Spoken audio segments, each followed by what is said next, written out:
Very very good morning. একটা নতুন দিন আর একটা নতুন সকাল নিয়ে আমি তোমাদের সামনে হাজির হয়ে গেছি। আমি তন্তু, আর তন্তুস ব্লগে তোমাদের সবাইকে স্বাগত। আজ সকাল থেকে সন্ধে পর্যন্ত আমি কি কি করি না করি সেটাই তোমাদের সাথে শেয়ার করব। আজকের জন্য তোমাদের কাছে রয়েছে একটা স্পেশাল রেসিপি, যেটা তোমরা বলতে পারো গরিব মানুষরা খায়, কিন্তু এটা খেতে যে এত টেস্টি, এত সুন্দর, মানে তোমরা ভাবতেও পারবে না। যারা যারা খাওনি তারাও এটা রেডি করে নিয়ে। এই দেখো, এইদিকে দেখো, সকালবেলা বাবির খাওয়া হয়ে গেছে। একটা হেলথ ড্রিঙ্কস দিয়েছিলাম, তো খাওয়ার পর এটাকে আমি বেসিনে রাখলাম। আর সকালে ব্রেকফাস্টের জন্য আমি বানিয়ে নিয়েছিলাম এই যে পাউরুটি জ্যাম, আর সাথে ছিল একটু পায়েস। তো এটা দিয়ে আমরা তিনজনে ব্রেকফাস্ট করে নিয়েছি। তো আজকে আমি একটা নতুন জিনিস বানাবো, সেটা তো তোমরা আস্তে আস্তে দেখে নিতেই পারবে। সকালবেলা স্নান টান সেরে পুজো টুজোও দিয়ে নিয়েছি। ঠাকুরকে দেখো এরকম করে সাজিয়েছি। পুজো দেওয়া হয়ে গেছে। পুজোর পরে আমি প্রসাদটাও পেরে নিয়েছি, কারণ আর পুজো দেওয়ার পর এরপর আমাকে যেতে হবে রান্নাঘরে। তো রান্নার জন্য কিছু কিছু প্রস্তুতি নিয়েছি। তোমাদের দাদাভাই বাজারে গেছিলো, তো বাজার থেকে যে সব সবজিগুলো আনলো সেগুলোও আমি বের করে নিয়েছি, কারণ এখন তো শীতের বেলা, বলো শীতের বেলাতে কিভাবে দিন চলে যায় সেটা বোঝাই যায় না।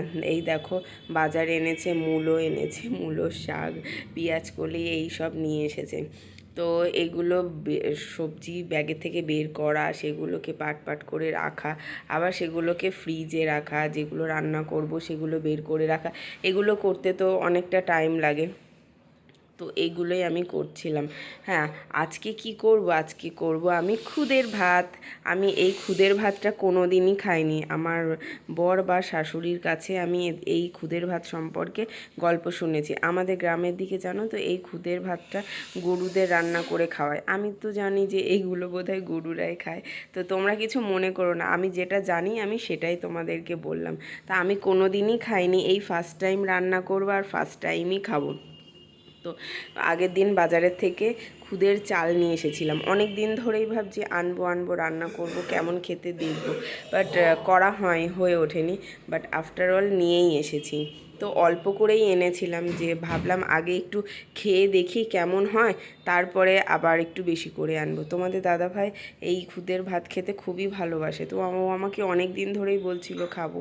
তো ভাবলাম যে চলো আজকে নিয়েই আসি। তো দেখো চালটা নিয়ে এসেছি। চালটা এত পরিষ্কার পরিচ্ছন্ন, ঝাড়া পোছা, যে কি বলবো, মানে দেখে বোঝাই যাচ্ছে না যে এটা খুদের চাল। তোমাদেরকে একটু দেখো ক্যামেরার সামনে এনে দেখালাম যে চালটা কীরকম ভাঙা ভাঙা। আমরা নর্মাল যেরকম চাল খাই সেরকমই, কিন্তু এটা ভাঙা। তো বেশ পরিষ্কার পরিচ্ছন্নই। তার আমি নিয়ে নিলাম, কিন্তু আমি না বুঝতে পারিনি যে কতটা নেব। তো নিতে নিতে অনেকটা বেশি হয়ে গেছে। তো খাওয়ার সময় দেখছি অনেকটাই ভাত বেশি হয়ে গেছে। তো আমাকে না সেই ভাত আবার পরের দিন খেতে হয়েছিল। তো এই দেখো, এই বাটিতে করেই মেপেছিলাম। এই এক বাটি নিলেই কিন্তু আমাদের হয়ে যেত।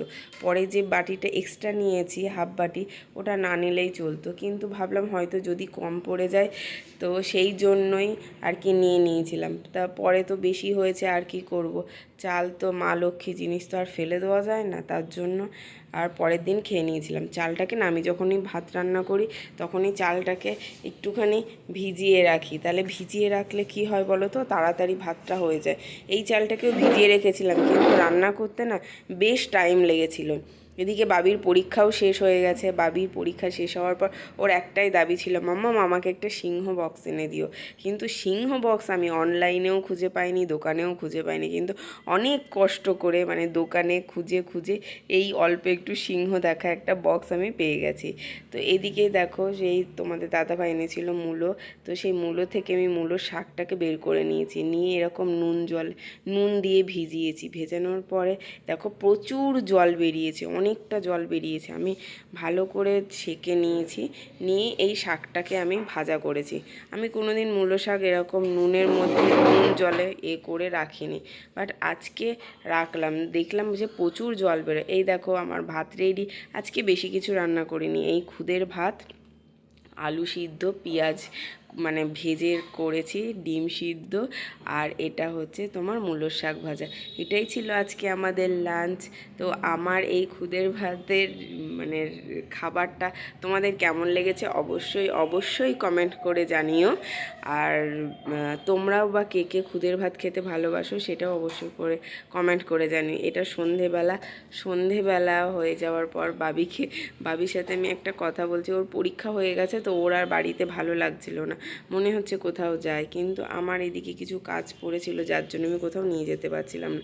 তারপর সন্ধেবেলা একটু মুড়ি চানাচুর নিয়ে নিয়েছি, মুড়ি চানাচুর নিয়ে আমাদের খাওয়া হয়ে গেল। তো আজকের মতো তোমাদের এখানে টাটা, বাই বাই। তোমরা সবাই ভালো থেকো, সুস্থ থেকো, আর তোমাদের সাথে দেখা হবে আমার নেক্সট ব্লগে। তো ততক্ষণে টাটা।